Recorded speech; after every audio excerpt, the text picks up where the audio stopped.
Ya, oke. Assalamualaikum warahmatullahi wabarakatuh. Bagaimana kabarnya semua? Ibu berharap kalian semua sehat walafiat. Jadi, mungkin ini akan sangat berbeda dari biasanya karena biasanya itu kita melakukan proses pembelajaran tatap muka atau secara langsung.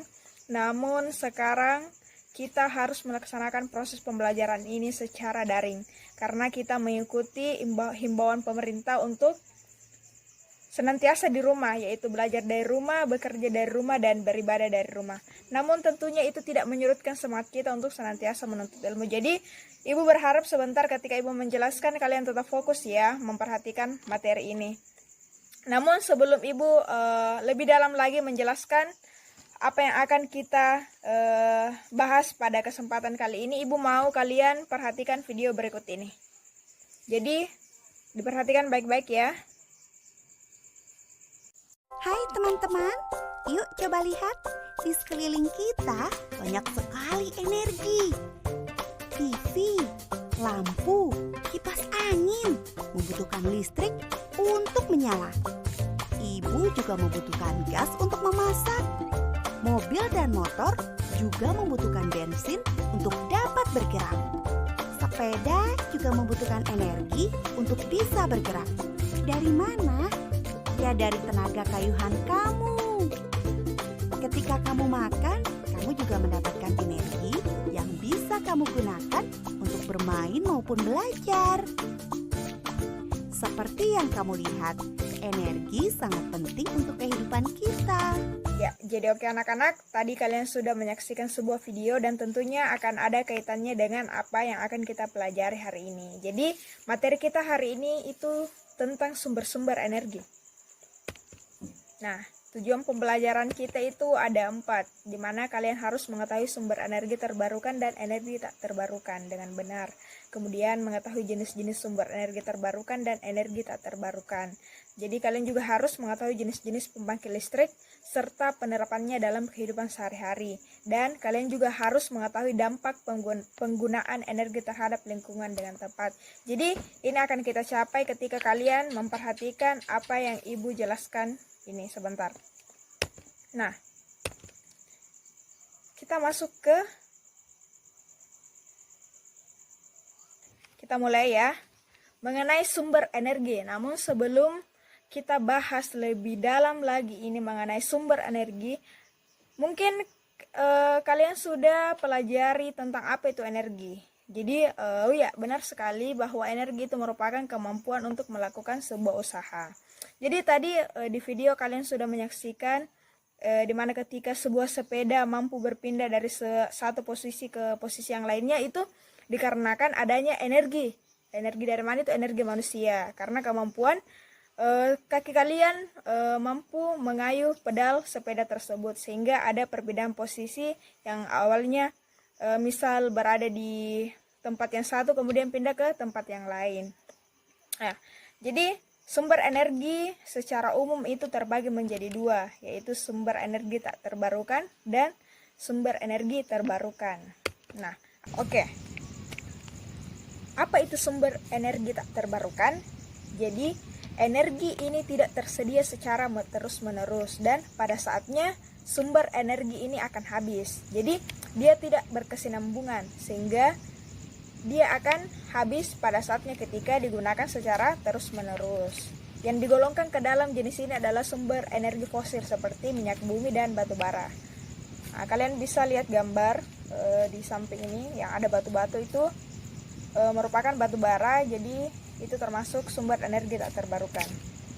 Selanjutnya apa itu sumber energi terbarukan? Jadi energi alam yang langsung digunakan secara bebas dan dapat diperbaharui atau dapat memperbarui diri terus-menerus dan tentunya ini tidak akan habis walaupun digunakan secara terus-menerus. Contohnya apa? Energi panas bumi, energi surya, tenaga angin, tenaga air, biomasa, dan lain-lain. Nah, ini kalian bisa lihat gambarnya. Contoh dari sumber energi terbarukan ini. Nah, ini tadi akan kita bahas secara mendalam tentang energi tak terbarukan. Jadi, apa saja itu? Ada energi panas bumi, energi surya, energi angin, energi air, dan biomasa. Kelima energi ini erat kaitannya dalam kehidupan kita sehari-hari begitu. Jadi perlu kita bahas secara mendalam karena ini berhubungan langsung dengan apa yang kita lakukan begitu. Yang pertama, energi panas bumi. Jadi energi panas bumi ini adalah sumber energi terbarukan berupa energi termal. Jadi energi termal itu maksudnya adalah energi panas yang dihasilkan dan disimpan di dalam perut bumi. Selain jumlahnya melimpah, energi ini memiliki harga yang lebih ekonomi dan ramah terhadap lingkungan. Ya, benar sekali. Sehingga ini sangat sering digunakan dalam rumah tangga karena dia lebih harganya lebih ekonomis ya, mampu dijangkau oleh semua kalangan. Kemudian bisa dimanfaatkan untuk menghasilkan tenaga listrik. Nah, itu yang tadi saya katakan kenapa sehingga dia bernilai ekonomi, kemudian digunakan oleh ibu-ibu. Ibu kalian juga pasti juga menggunakannya. Nah, jadi cara kerja pembangkit listrik tenaga panas bumi. Ini kalian bisa lihat air disuntikan ke dalam perut bumi di mana terdapat sumber panas dalam melalui injektor. Nah, kalian bisa lihat gambar di sini. Ada generator, turbin uap. Jadi yang kedua ada air akan mengalami pemanasan dan menjadi uap bertekanan dan keluar melalui sumber produksi. Jadi kalian bisa baca tentang cara kerja pembangkit listrik tenaga panas bumi atau PLTP. Jadi seperti yang Ibu bahasakan tadi bahwa energi panas bumi ini bisa kemudian dijadikan sebagai pembangkit listrik tenaga panas bumi, ya. Jadi tidak terkecuali di rumah kalian pasti menggunakan energi ini, ya, karena PLN itu atau yang berada di dekat rumah kalian itu pasti ini menggunakan ini juga, begitu. Selanjutnya energi surya. Nah, apa energi terbesar yang ada di dunia ini adalah tentunya energi sinar matahari. Matahari mempunyai fungsi dan manfaat yang sangat penting bagi bumi. Nah, kemudian pemanfaatan sumber energi matahari sudah digunakan orang sejak dahulu. Jadi, sebelum kita mengenal alat-alat canggih seperti sekarang yang kita gunakan saat ini, itu orang terdahulu itu banyak melakukan aktivitasnya dengan bantuan energi matahari. Salah satu contoh matahari sebagai sumber energi adalah sebagai pembangkit listrik. Ya, tadi sudah ada energi panas bumi bisa dijadikan pembangkit listrik. Nah, sekarang energi panas bumi juga bisa dijadikan sebagai energi untuk pembangkit listrik. Nah, bagaimana caranya energi panas bumi ini diubah menjadi energi listrik? Jadi alat yang digunakan untuk merubah cahaya matahari menjadi listrik adalah panel surya. Jadi menggunakan panel ini energi panas bumi tadi diubah menjadi energi listrik. Jadi prinsip dasarnya itu mengubah energi dari energi matahari menjadi energi listrik, begitu. Sangat sederhana sekali prinsip dasarnya. Nah, komponennya apa saja dalam PLTS ini? Ada panel surya, baterai, inverter, ada controller juga. Nah, dasar sel surya. Jadi sel surya diproduksi dari bahan semikonduktor, yaitu silikon yang berperan sebagai insulator pada temperatur rendah dan sebagai konduktor bila ada energi dan panas. Kemudian sebuah silikon sel surya adalah sebuah dioda yang terbentuk dari lapisan abu silikon tipe A dan lapisan bawah silikon tipe P. Itu kalian bisa lihat gambarnya. Ketika sinar matahari mulai datang atau tiba di atas permukaan kaca, ya, begitu. Itu kemudian diproses sehingga pada akhirnya akan ada energi listrik, begitu tadi. Energi cahaya diubah menjadi energi listrik. Nah, cara kerja sel surya. Jadi semikonduktor tipe N mempunyai kelebihan elektron atau muatan elektron untuk muatan negatif, sedangkan semikonduktor tipe P mempunyai kelebihan Hall. Jadi Hall itu muatan positif dalam struktur atomnya. Peran dari P-N junction ini adalah untuk membentuk medan listrik sehingga elektron dan Hall bisa diekstrak oleh material untuk menghasilkan listrik. Nah, kalian bisa lihat solar panel. Solar panel dia mirip seperti kaca ya, yaitu ada kontrolernya, baterai, inverter. Ya. Kalian bisa lihat penampakan contoh dari tenaga pembangkit listrik dengan sinar surya ini. Ya, diperhatikan ya anak-anak. Kemudian ada energi angin. Jadi energi angin atau yang biasa disebut bayu adalah sumber energi yang dihasilkan oleh angin. Kincir angin digunakan untuk menangkap energi angin dan diubah menjadi energi kinetik. Jadi tadi ada perubahan energi dari energi sinar matahari menjadi energi listrik. Nah, ini ada energi angin diubah menjadi energi kinetik atau listrik. Jadi sehingga salah satu fungsinya juga itu bisa menjadi pembangkit listrik tenaga angin. Jadi pembangkit listrik tenaga angin itu atau PLTA adalah suatu pembangkit listrik yang digunakan saya menggunakan angin sebagai sumber energi untuk menghasilkan energi listrik. Jadi pembangkit ini dapat mengkonversikan energi angin menjadi energi listrik dengan menggunakan turbin angin atau kincir angin. Nah, kalian bisa lihat komponen pada sistem pembangkit listrik tenaga angin atau PLTA. Itu nomor 1 yaitu seperti kipas ya. Namanya sebuah kincir angin dan kincir angin kan. Kemudian penutup bagian depan sirip kincir angin ada 2 sirip ekornya. Ini sangat jelas sekali gambarnya, kalian bisa perhatikan.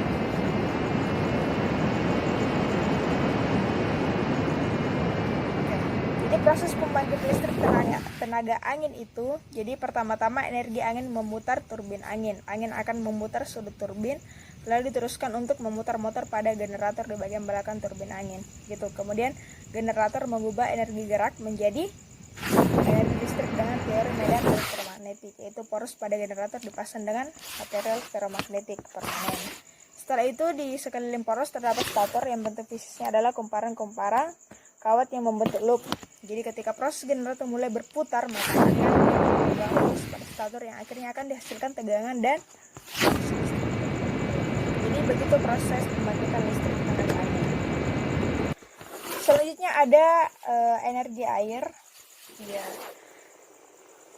Pembangkit listrik tenaga air atau PLTA. Jadi tadi juga ada angin, sekarang air adalah salah satu pembangkit yang memanfaatkan aliran air menjadi energi listrik.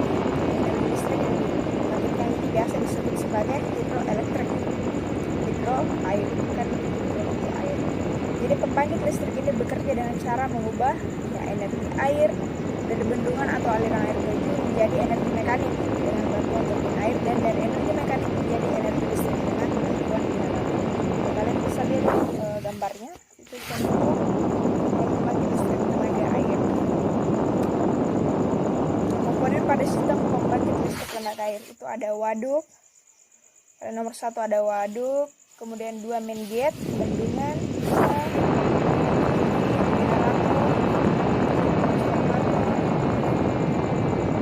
jadi setiap komponen ini memiliki fungsi transformator yang berfungsi mengubah arus AC, arus bolak-balik menjadi pinggiran gitu.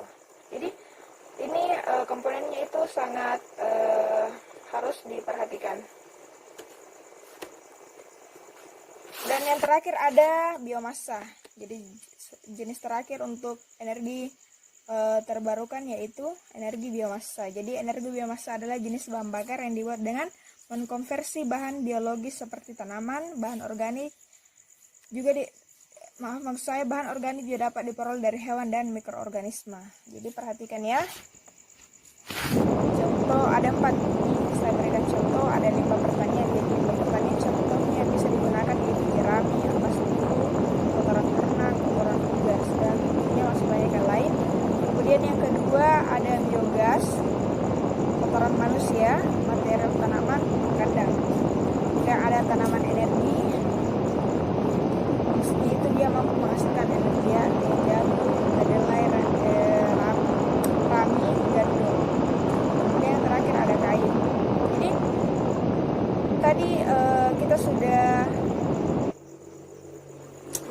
bahas seputar 5 contoh dari energi terbarukan. Tadi ada energi surya, energi angin, energi air. Ya, itu semua kemudian bisa diubah menjadi energi listrik atau menjadi bahan dasar untuk pembangkit listrik. Kemudian ini yang terakhir ada biomasa. Jadi terkadang kita berdampingan dengan alat-alat yang biasa kita gunakan, namun kita kurang mengetahui ini asalnya dari mana atau ini apakah bisa digunakan untuk apa. Jadi sekarang kita harus lebih peka lagi mengenai hal itu agar kita tahu ini manfaat sebenarnya seperti apa, ya. Oke anak-anak, dan tentunya tadi penggunaan energi terhadap lingkungan ini dapat mengakibatkan dampak positif dan negatif yang tergantung pada pemakaian energi tersebut. Misal ketika kita menggunakan secara berlebihan itu akan berdampak negatif, namun ketika kita menggunakannya sesuai porsi atau sesuai kebutuhan itu akan bisa berdampak positif bagi kehidupan kita. Jadi bijaklah dalam menggunakan contohnya itu menggunakan lampu di rumah, bijaklah akan hal itu. Oke, jadi saya rasa itu seputar materi kita mengenai sumber-sumber energi. Saya berharap tujuan yang Ibu paparkan tadi di awal itu bisa tercapai, ya. Ada 4 tadi. Kita sudah membahas mengenai jenis-jenis sumber energi, yang dimana ada 2, sumber energi terbarukan dan tak terbarukan. Kita juga sudah sudah mengetahui jenis-jenis sumber energi terbarukan maupun tak terbarukan dan mengetahui manfaatnya, ya, dengan tadi Ibu sudah jelaskan jenis-jenis pembangkit listrik. Namun mungkin masih ada pertanyaan di hati kalian. Jadi karena tadi Ibu sudah bahasakan di awal bahwa kita ini secara daring, ya, jadi tidak memungkinkan untuk bertanya secara langsung. Namun Ibu membuka kesempatan bagi kalian yang ingin bertanya, bisa melalui WhatsApp Ibu atau email Ibu. Ini Ibu sudah taruh nomor Ibu, kemudian ada emailnya Ibu. Oke anak-anak, mungkin sudah selesai atau penjelasan saya sampai di sini. Jadi sekali lagi ketika ada yang ingin bertanya bisa hubungi. Oke, tetap jaga kesehatan, gunakan protokol kesehatan ketika keluar rumah, dan tetap belajar, ya.